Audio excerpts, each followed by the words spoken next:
Halo para pendengar, dimanapun kalian berada. Kalau sebelumnya gue udah pernah bahas nasib Archer di versi web novel, kali ini gue tertarik untuk ngebahas nasib Brain Anglaus di versi web novel. Kalau di versi light novel di volume 14 kemarin, nasib Brain Anglaus sekarang udah mati setelah dirinya duel melawan Kokyotos. Nah, sama seperti Archer yang mati di versi light novel tapi hidup di versi web novel, nasib Brain Anglaus pun jauh lebih mendingan di versi web novelnya. Awalnya, semua sama seperti di light novel. Brain bergabung dengan bandit, menjadi sombong dengan kekuatannya, mendapatkan katana dari Arienteu, dan akhirnya Shaltir datang untuk mencari pengguna martial arts. Mereka berdua pun bertarung sama seperti di light novel. Shaltir datang mendekati field milik Brain dan berhasil menahan semua serangan Brain. Barulah di sini semuanya mulai berbeda. Kalau di versi light novel, setelah gagal menyerang Shaltir, Brain langsung kabur dan pergi meninggalkan Shaltir. Tapi di versi web novel, Brain tetap melawan hingga akhirnya Shaltir menghisap darah Brain dan mengubah dia menjadi vampir. Setelah tergigit, Brain perlahan-lahan mulai kehilangan kesadarannya. Tidak lama kemudian, Brain datang menemui para bandit yang sedang bersembunyi dan berkata kalau aku telah menemukan master yang harus aku layani. Di sini wajah Brain sudah memutih bagaikan tubuh yang tak bernyawa dan matanya berubah menjadi merah darah. Lalu beberapa saat kemudian, Shaltir pun datang dan Brain menyebut Shaltir dengan memuji kecantikannya. Jadi di sini, Brain atas izin Shaltir ikut membantai para bandit yang tersisa di dalam goa. Barulah dijelaskan kalau ternyata Brain dijadikan familiar oleh Shaltir, di mana Shaltir bisa membuat hingga 10 orang familiar. Setelah selesai membantai semua orang, Brain pun ngomong kalau masih ada sekelompok wanita yang hidup di dalam goa. Mereka adalah perempuan yang diculik para bandit untuk digunakan sebagai pemuas nafsu. Shaltir yang mendengar hal ini langsung menjadi sangat marah hingga ingin memotong Brain. Karena ini berarti Shaltir gagal untuk menghilangkan saksi di dalam misi ini. Tapi Shaltir menahan diri karena keberadaan Brain dibutuhkan untuk misinya. Selebihnya sama seperti di light novel, Shaltir bertemu dengan partinya Brita dan hampir membunuh Brita. Lalu Shaltir sadar kalau dia hampir saja merusak rencananya Ainz. Shaltir pun kembali ke Nazarik sambil membawa Brain dan sekarang mereka bersiap untuk menemui Ainz di lantai 9. Setelah sampai, Brain melihat anak buah Kokyotos yang sedang berjaga dan dia merasa kagum sekaligus malu ketika membandingkan mereka dengan dirinya. Di sini Shaltir menggunakan gaun putih yang cantik dan Brain dipakaikan tuxedo serta diberikan pedang baru agar Brain tidak terlihat seperti bandit di hadapan Ainz. Singkat cerita, Ainz mulai menanyakan identitas Brain kepada Shaltir, tapi Brain membalas pertanyaan Ainz sebelum diberi izin.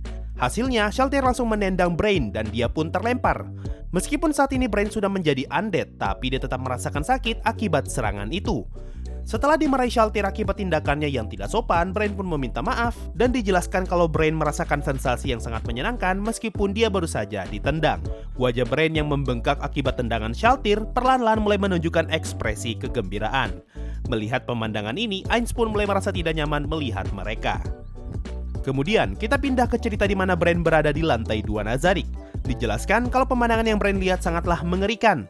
Di kanan dan kiri hanya ada kuburan, banyak tubuh tak bernyawa yang tertumpuk, serta udara yang terasa seperti daging busuk. Pemandangan ini sangat mengerikan hingga akan membuat orang normal sangat ketakutan, bahkan para petualang akan kehilangan semangatnya. Tapi karena sekarang Brain telah berubah menjadi vampir, pemandangan yang dia lihat saat ini sangatlah indah bagaikan berada di surga. Lalu kita diberitahu isi kepala Brain yang sedang membayangkan betapa cantiknya Shaltir. Di sini dia terus-menerus memuji masternya sebagai makhluk tercantik di dunia, yang mana tidak ada yang lebih indah daripada Shaltir, dan Shaltir adalah lambang dari kecantikan itu sendiri. Brain juga membandingkan istana di Rest the Kingdom yang terasa sangat menyedihkan jika dibandingkan dengan lantai 9 Nazarik. Bahkan ketika dia melihat para penjaga Nazarik, Brain sadar kalau semua makhluk yang dia hadapi selama ini hanyalah bahan tertawaan. Kemudian dijelaskan kalau Brain sangat senang dengan kondisinya saat ini, karena dia yang sekarang sedang melayani seorang master yang sangat kuat, di mana keberadaan masternya sendiri sudah cukup untuk menghancurkan seluruh kota. Brain pun melihat pedang baru yang dia terima. Di sini dia menjelaskan kalau pedang itu terlihat sangat mewah hanya dari penampilannya. Brain pun memperkirakan kalau harga pedang ini sangatlah mahal karena ini adalah pedang sihir yang luar biasa. Nah, singkat cerita, ternyata saat ini Brain sedang dalam perjalanan menuju ke rumahnya Shaltir. Lalu ketika sampai, salah satu vampir Bright mengatakan kalau Shaltir sedang mandi. Jadi sambil menunggu, Brain pun diperintahkan untuk berjaga di depan pintu. Nah, mulai dari sini ceritanya lumayan lucu. Setelah Brain memutuskan untuk berjaga, tiba-tiba dari kejauhan, Brain melihat seorang Dark Elf yang tidak dikenal sedang berjalan ke arahnya. Brain pun menghalangi elf itu lalu berkata kalau dia baru saja menjadi anak buahnya Shaltir dan saat ini dia sedang menjalankan perintah untuk menjaga pintu rumahnya Shaltir. Aura yang heran dengan perkataan Brain kemudian berkata kalau dia datang membawa perintah dari Ainz, tapi Brain tetap menolak karena dia diperintahkan untuk tidak membiarkan siapapun lewat. Di sini Aura mulai kesal dan memperkenalkan diri sebagai seorang Floor Guardian yang memiliki pangkat setara dengan Shaltir. Tapi Brain tetap menolak, bahkan dia sampai mengeluarkan pedang untuk bersiap menyerang. Brain pun menjelaskan kalau dirinya saat ini sudah semakin kuat semenjak berubah menjadi vampir. Melihat hal ini, Aura mulai malas meladeni kebodohan Brain dan mengizinkan Brain untuk menyerang dirinya. Hasilnya, sebelum Brain sempat menyerang, Aura malah menggunakan sihir terlebih dahulu dan membuat Brain membatu. Nah, setelah masuk, Aura pun bertanya kepada Shaltir tentang mainan barunya. Shaltir berkata kalau awalnya dia ingin membunuh orang itu karena dia sangat mengganggu. Tapi karena dia sepertinya cukup berpengetahuan, Shaltir pun memutuskan untuk membawa dia sesuai perintah dari Ainz. Cuma karena Shaltir tidak ingin melihat wajah orang itu, dia pun memerintahkan Brain untuk berjaga di depan. Aura pun memberikan masukan kepada Shaltir untuk mengajari Brain tentang beberapa pengetahuan dasar, karena cara berpikir Brain sangatlah kaku dan akan sangat bermasalah jika dia berperilaku seperti itu di hadapan Ainz. Singkat cerita, ketika Ainz bertemu Shaltir, Ainz menanyakan keberadaan Brain dan Shaltir memberikan jawaban yang terkesan aneh. Lalu Shaltir menjelaskan kalau saat ini dia sedang menyimpan Brain di dalam markasnya dalam keadaan membatu. Singkat cerita, kita masuk ke bagian di mana Ainz menghukum Shaltir dengan menjadikan dia kursi. Di sini Ainz mencoba melihat reaksi Brain karena dia adalah makhluk yang sangat loyal kepada Shaltir. Tapi Brain tidak bereaksi apa-apa dan tetap diam di pojok ruangan. Nah, dari sini bisa kita tahu kalau Brain sudah mendapatkan edukasi tentang pengetahuan dasar di Nazarik. Pengetahuan tentang siapa yang harus didahulukan dan siapa yang paling berkuasa di Nazarik. Brain pun menjalankan perintah dari Ainz dan perlahan-lahan menutup pintu ruangan tanpa mengeluarkan suara sama sekali. Barulah dari sini dijelaskan kalau Brain ternyata tunduk kepada Ainz murni karena rasa takutnya. Brain pun menganggap kalau keberadaan Ainz bagaikan dewa dan merasa dirinya beruntung karena bisa berada di sisi Nazarik. Tapi di saat yang bersamaan, Brain pun merasa kasihan kepada semua makhluk hidup di dunia ini, yang mana keberadaan mereka bisa saja dieksploitasi oleh Nazarik.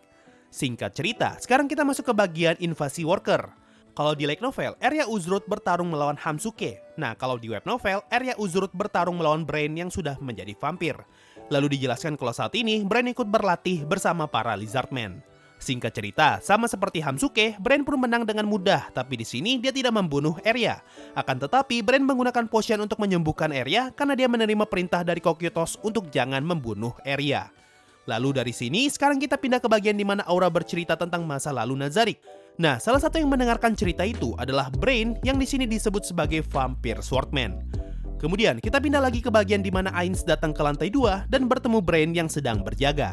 Ainz berkata kalau dia ingin bertemu Shaltir, tapi Brain memohon maaf dan berkata kalau dia akan masuk untuk memberitahu Shaltir terlebih dahulu.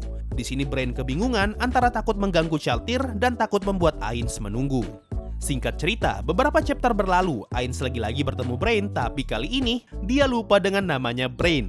Satu-satunya yang Ainz ingat dari orang ini yaitu dia adalah vampir yang telah memberikan banyak informasi setelah tertangkap. Nah, tidak lama kemudian, Ainz akhirnya ingat namanya yaitu Brain, dan Ainz mulai khawatir apa jangan-jangan Undead bisa kehilangan ingatan. Di sini, Ainz bertanya tentang nasib Arche yang sekarang sudah menjadi hewan peliharaannya Shaltir, dan Brain sangat kesulitan untuk bisa menjelaskan kondisinya Arche. Nah, menyadari hal itu, Ainz mengizinkan Brain untuk tidak menjawab pertanyaannya. Dan setelah dari sini, Brain tidak lagi diceritakan. So, itu tadi semua yang sudah diketahui tentang Brain di versi web novelnya. Menurut gua, nasibnya Brain di web novel bisa dibilang lebih beruntung daripada di versi light novel. Kalau di light novel, Brain harus trauma akibat Shaltir, lalu kehilangan rivalnya, dan pada akhirnya mati di dalam duel. Sedangkan di versi web novel, Brain bisa dibilang cukup bahagia karena dia bekerja di bawah sosok yang dia agungkan dan diberikan kekuatan yang selama ini dia kejar. So, mungkin itu saja untuk video kali ini. Makasih semua yang sudah mendengarkan sampai di titik ini. Sampai jumpa di video berikutnya, dan bye-bye. Yo, waktunya Saweria, ada dari Harumi Chineru. Semangat terus Sensei, by the way rekomendasi anime salah paham dong, terima kasih. Gini bro, kalau lu mau minta rekomendasi anime, kalau bisa jangan nanya gua lah. Gua tuh sulit untuk ngasih list judul. Tapi kalau disuruh milih, menurut gua Nisekoi dan Gamers masuk kategori untuk anime salah paham. Atau coba lu nonton Handakun, itu anime salah pahamnya kebangetan, saking banyaknya, lama-kelamaan jadi kerasa cringe loh. Ada dari Gindes, Bas Fumetsu no Anatae, kayaknya underrated itu anime, tapi bagus sebenarnya. Ya, nanti aja lah bro, gue belum nonton loh anime itu. Dan terakhir ada dari JTYT SKW. Bang, akan bahas detail kecil anime Magia Record? Setahu gua, Magia Record itu ada hubungannya dengan Mousoujou Madoka Magica yang adalah anime bunuh-bunuhan. Jadi ya kapan-kapan lah gua buatnya. So itu tadi dari Saweria. Makasih semua yang sudah donasi dan gabung jadi membership. Thanks a lot and bye-bye.